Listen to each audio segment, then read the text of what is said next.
Oke, sekarang kita akan masuk kepada cara buat nota power. Kalau kemarin kita belajar apa? Siapa yang ada join kemarin? Siapa yang ada ikut kemarin? Kita belajar nota apa kemarin? Cara buat nota power. Siapa masih ingat? Teknik Kita belajar 3F. apa kemarin? Teknik 3F. 3F. Teknik 3F. Teknik 3. Oke, teknik 3F. Wah, masih ingat ya teknik 3F-nya. Kalau F1 apa Mbak Titin? Itu benda mati. Oke, bagus. F2 apa? Hidup. Ya, F3 apa? Soal jawaban. Soalan dan jawaban. Benar. Waduh. Nggak nyangka ya Mbak Titin bisa jadi pelajar terbaik ya di kelas kemarin. Waduh, keren banget. Ya.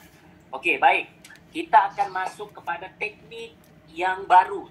Saya tidak kongsikan yang kemarin, saya akan kongsikan yang terbaru untuk hari ini. Agak berbeda dan lebih mudah, lebih senang sebenarnya teknik yang hari ini. Yaitu bermula dengan huruf 3 juga. Namanya adalah 3T. Kalau kemarin 3F, hari ini adalah teknik 3T. Apakah teknik 3T? Sebentar lagi kita akan bahaskan, guys. Oke? Kalau Anda dengar teknik apa hari ini, boleh tulis di ruang chat ini. Jadi Mbak Titi rasanya ada buku ini. Buku saya sudah sampai di Jakarta. Jadi di buku ini ada. Halaman berapa, Coach? Muka surat berapa? Halaman, bentar ya. Halamannya 134. Halaman 134. Jadi bisa langsung lihat ya di situ. 134. Bisa ya Mbak Titin bacakan sebentar? Bisa. Oke, silakan. Teknik 3T ini sangat berkesan untuk mengingat fakta secara tradisional. Tidak perlu menggunakan teknik-teknik memori sebelum ini pun Anda boleh mengingat dengan baik. Apa itu teknik 3T? Teknik 3T biasanya digunakan untuk mengingat atau mengulang kaji.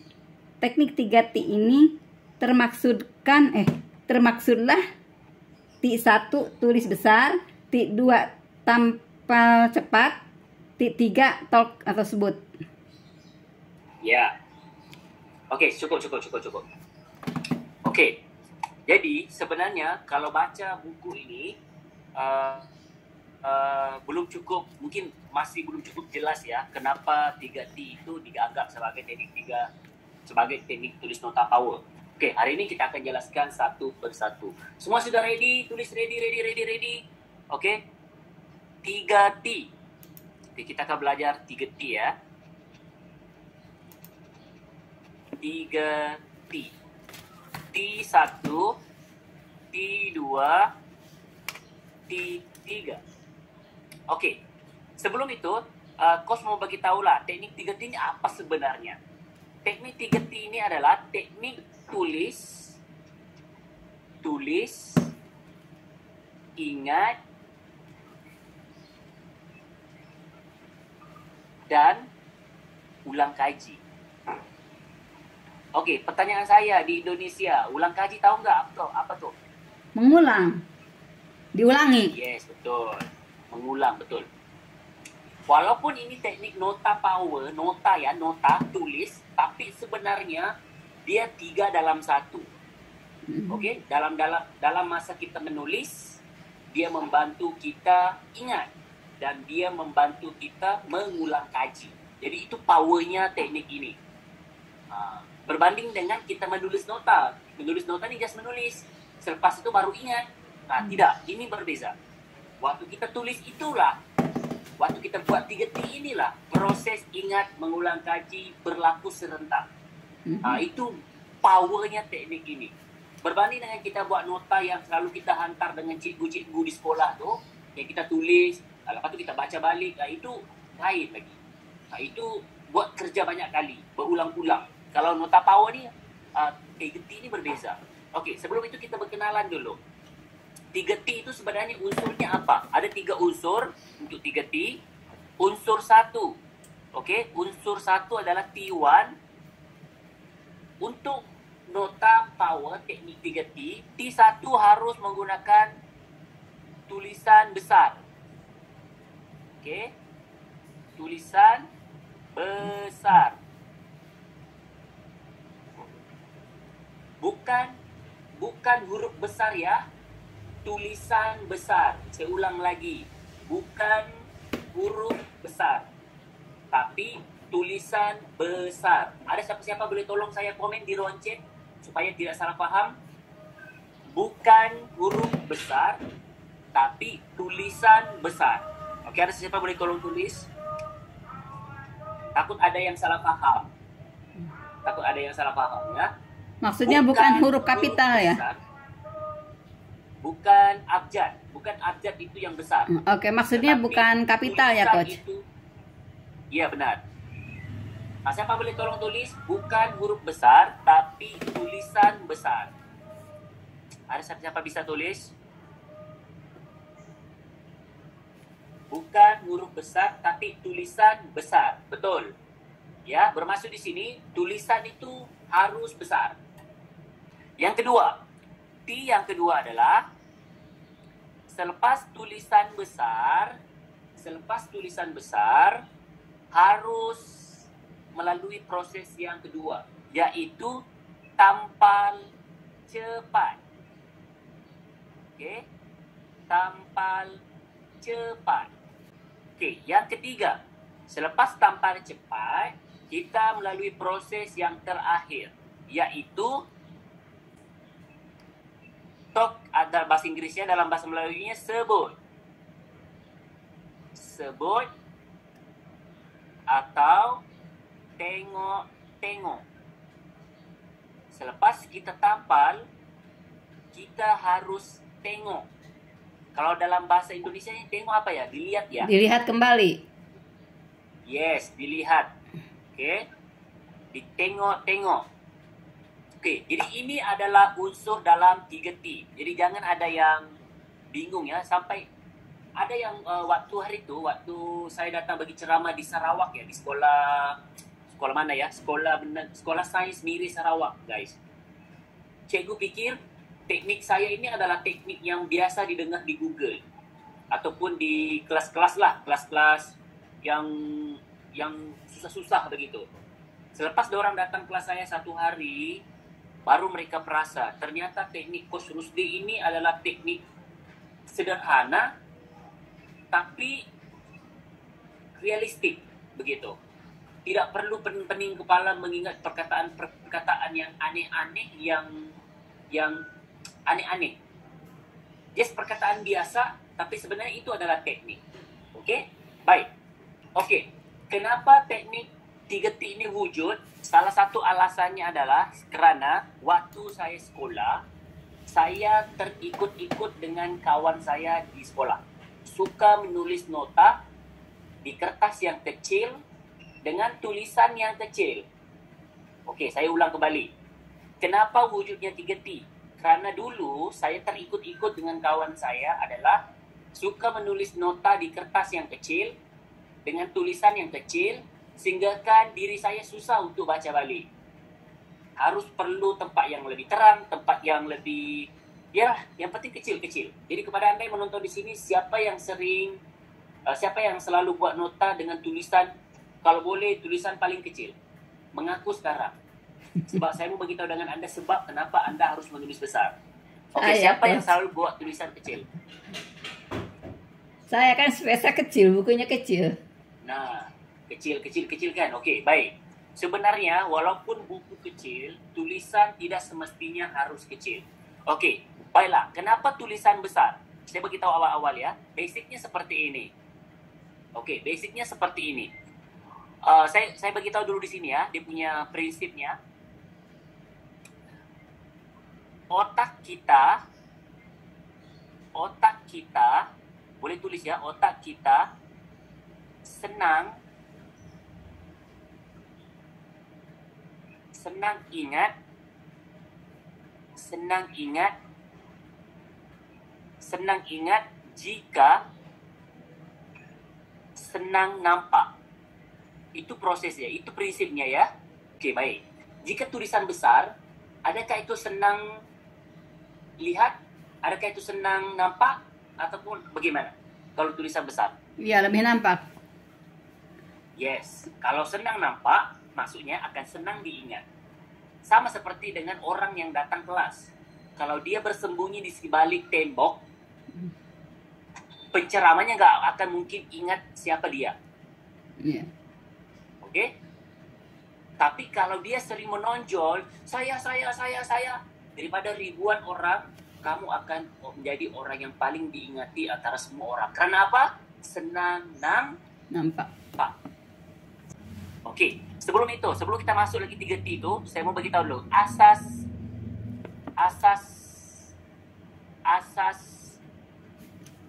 daya ingatan. Ini kemarin saya tidak bagi tahu ya, daya ingatan. Ada 3 asas daya ingatan.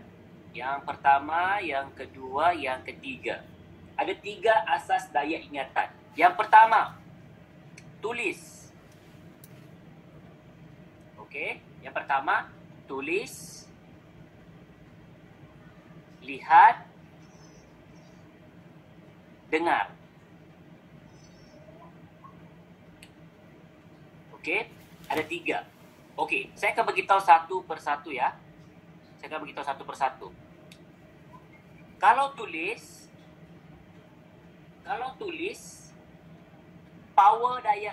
powernya cuma 20% ataupun 20%.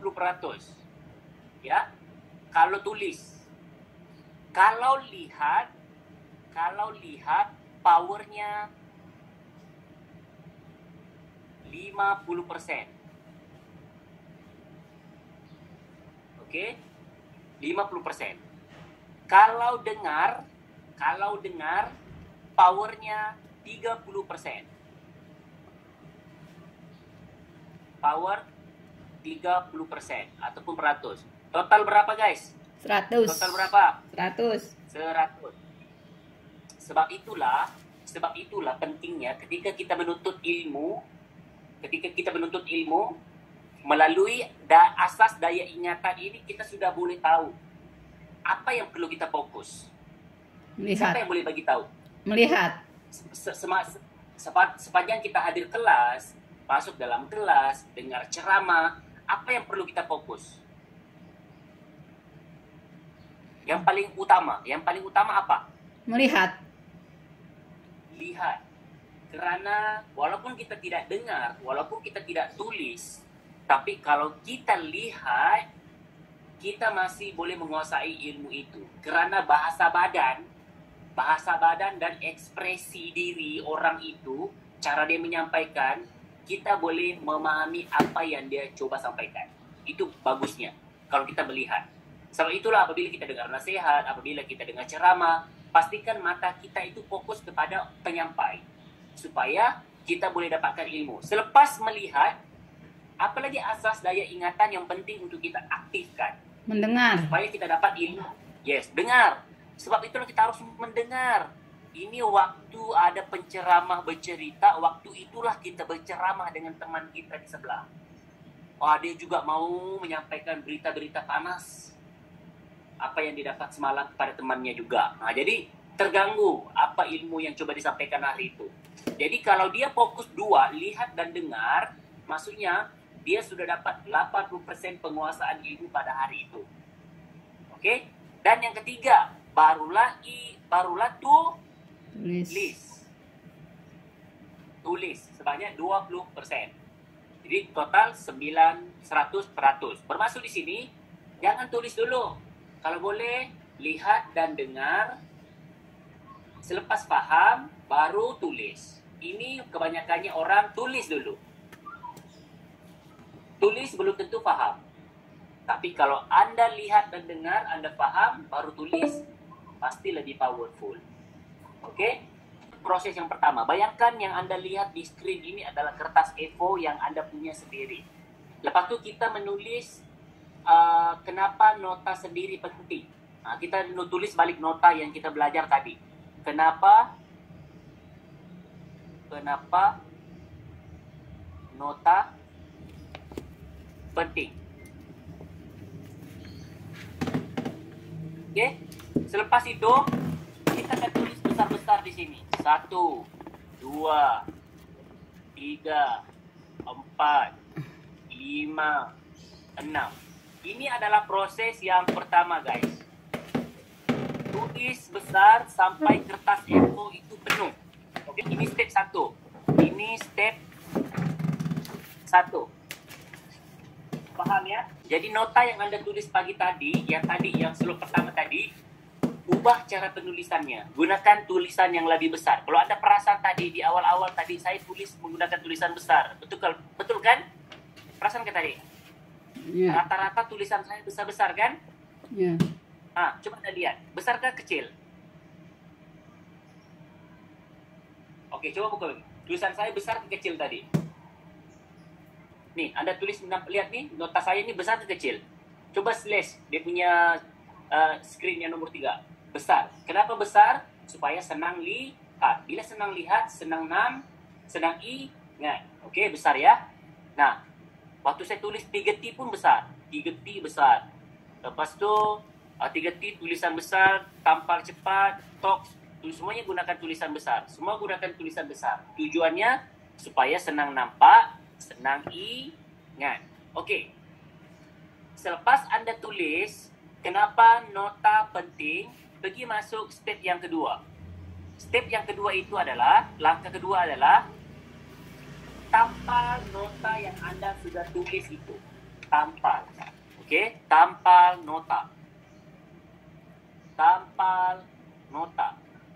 Berapa ramai orang bila datang kelas, selepas pulang dari kelas, notanya disembunyikan atau dikubur. Sehingga kan dia sendiri tidak tahu di mana notanya disimpan. Siapa punya pengalaman seperti itu? Siapa ada pengalaman bila dia dari sekolah disembunyikan notanya sehingga kan nota itu susah cari, diselip dalam buku, dimasukkan dalam laci, dimasukkan dalam almari, dimasukkan dalam mana lagi? Dimasukkan dalam buku semua, dimasukkan dalam beg sehingga kan dia tidak nampak lagi notanya. Siapa ada pengalaman? Siapa ada pengalaman seperti itu? Boleh beritahu. Saya. Saya, Coach. Nah, semua ada pengalaman. Saya juga ada pengalaman. Jadi selepas ini, selepas hadir mana-mana kelas, nota Anda harus apa? Ditampal. Apa ditampal maksudnya? Harus ditampal. Tahu gak maksudnya itu tampal, Mbak Titin? Enggak tahu dia apa yang ditampal. Ditempel maksudnya. Tempel di dinding. Oh, tempel di dinding ya. Oke. Ya. Kenapa tempel di dinding? Biar bisa dilihat. Benar. Biar bisa dilihat. Biar nggak galau cari notanya kemana ya, notaku tuh hilang. Gitu. Oke. Ada orang gitu kan? Ya. Ada orang gitu kan, notanya hilang. Kemana ya notaku? Habis tetangga semuanya jadi ribut begitu. Ya. Dibawa berantem. Jadi kita nggak mau seperti itu ya teman-teman. Oke. Jadi selepas datang kelas course di Rusli ini nota power ini, nota itu harus Nempel. Jangan dikubur. Lakukan proses kebangkitan selepas ini. Oke. Dan yang ketiga ya, selepas tampal nota, step yang ketiga ya, selepas tampal nota, step yang ketiga, kita harus berdiri di depan nota yang sudah ditempel, lepas itu sebut. Berdiri di depan nota, lepas itu sebut. Ataupun talk. Lepas itu, atau tengok-tengok. Siapa pernah datang ke museum? Tulis saya. Ataupun buka mic. Saya. Siapa pernah datang ke museum? Saya pernah. Oke. Biasanya benda-benda maklumat itu disimpan di lantai kah, ditampal ataupun diatur di atas supaya senang nampak? Yang senang nampak lah, yang kelihatan banget kayak patung-patung itu kan dalam kotak itu. Apa sih? Pajangan Iya. gitu ya.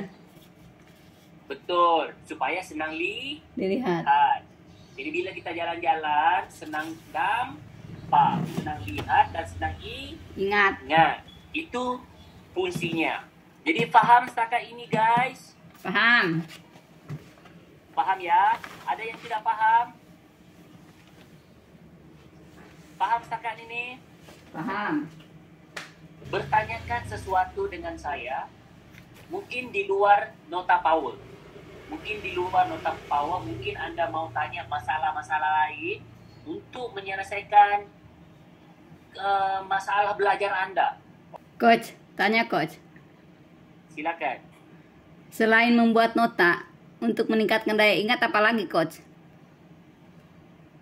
Oke, selain buat nota untuk meningkatkan daya ingatan, salah satunya yang perlu kita buat adalah, oke, ini salah satu ya, salah satu. Yang pertama, senaman otak. Apa tuh senaman?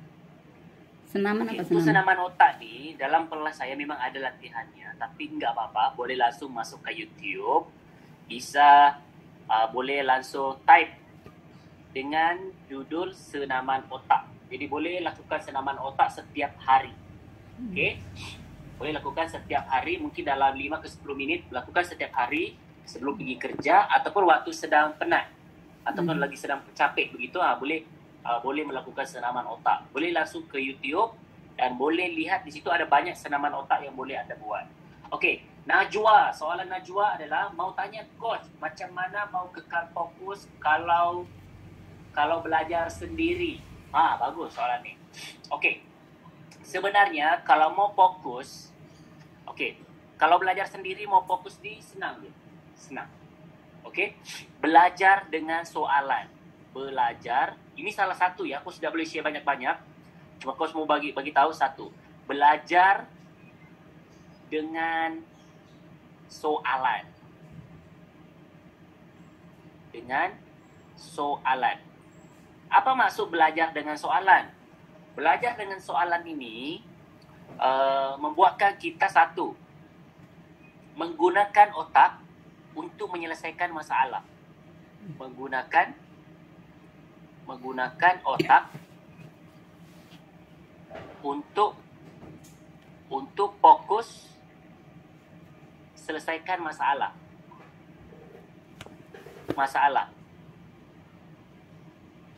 Okey? Daripada situ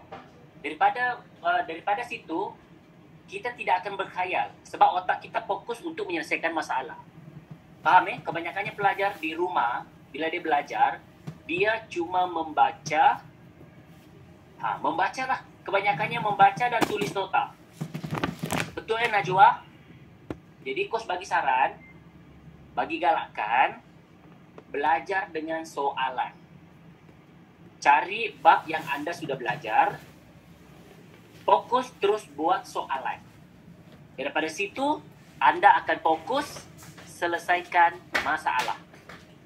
Jadi, Anda tidak ada masa untuk mengantuk. Anda tidak ada masa untuk pening kepala. Faham ya? Nih. Itu yang pertama. Yang kedua, Anda boleh lakukan untuk fokus ya. Faham. Okey, Anda boleh lakukan cara yang kedua. Cara yang kedua adalah fokus kepada aktiviti belajar. Aktiviti belajar. Apa maksud aktiviti belajar? Aktiviti belajar ini bermaksud Anda boleh lakukan 3T. Apa maksud 3T? Yang kita belajar tadi. 3T itu adalah selepas kita tulis, kita boleh teruskan melakukan aktiviti tampal-tampal di dinding ya, tampal-tampal di dinding. Selepas melakukan aktiviti tampal-tampal, lakukan proses jalan-jalan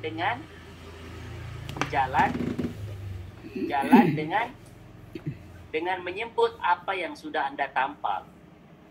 Jalan dengan sebut nota yang sudah ditampal. Nota yang sudah ditampal.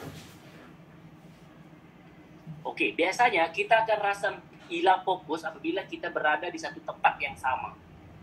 Okey, sebab itulah kalau kita melakukan aktiviti belajar, ada pergerakan, ada movement, itu yang membuatkan kita rasa seronok belajar dan akan lebih fokus belajar, akan lebih rasa macam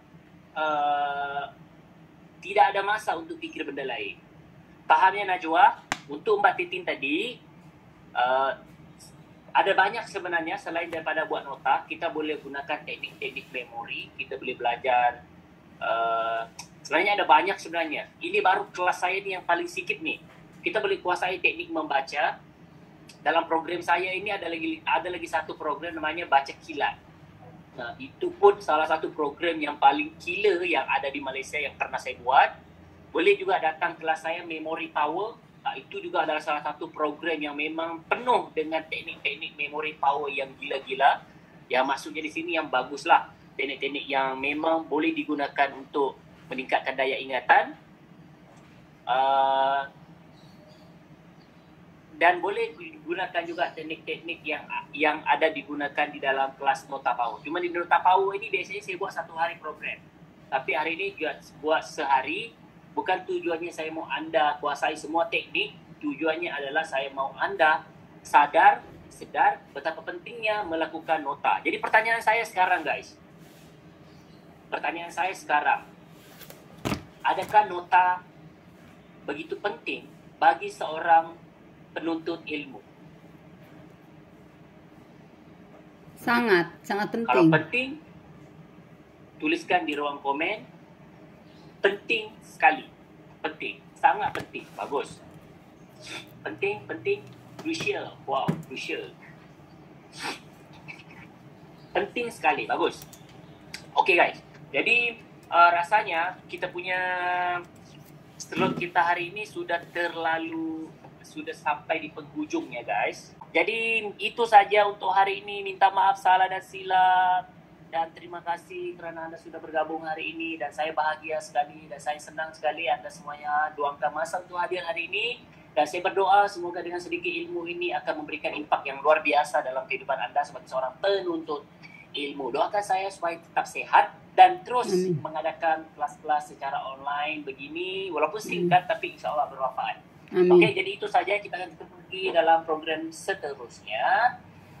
Dan kalau anda yang mau memiliki buku Rusdi, ada 3 buku saya. Ada 3 buku saya di sini, boleh tengok. Ada 3 buku saya di sini. Kalau anda mau memiliki buku Rusdi, penghantaran seluruh Malaysia bagi pelajar yang hadir hari ini. Okey, ada 3 buku kos. Ini 1 buku Hero, ini adalah buku memori, ini adalah buku memori limited edition warna merah ni. Bolehlah terus hubungi kos melalui WhatsApp guys. Okey. Jadi itu saja untuk hari ini. Sampai ketemu lagi. Assalamualaikum warahmatullahi wabarakatuh. Bye-bye semuanya. Assalamualaikum warahmatullahi wabarakatuh. Bye-bye. Okay, boleh. Alhamdulillah. Terima kasih Coach Rusdi atas ilmu yang dikongsikan kepada kita semua. Mudah-mudahan bermanfaat dan menjadi amal jariah untuk Coach Rusdi. Semoga Coach sehat selalu, bahagia selalu. Dan di lain kesempatan kita punya kesempatan untuk bertemu di kelas online berikutnya ataupun di kelas tatap muka. Ini sangat penting ya guys, meningkatkan daya ingatan itu bagi para penuntut ilmu atau para pencari ilmu, bagi para pelajar ataupun para mahasiswa, juga bagi kita semua orang lah yang biasa kita senang belajar gitu ya. Untuk membuat nota bagaimana cara teknik membuat nota ataupun bagaimana teknik meningkatkan daya ingat. Nah, di bukunya beliau yang sudah beliau terbitkan itu kan ada banyak teknik, ada banyak cara.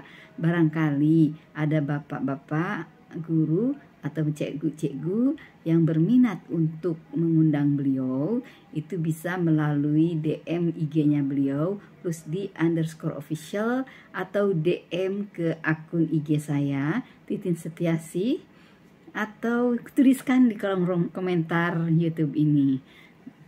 Dukung channel ini dengan cara like, comment, share, dan subscribe. Saya Titin Setiasih pamit undur diri. Assalamualaikum warahmatullahi wabarakatuh.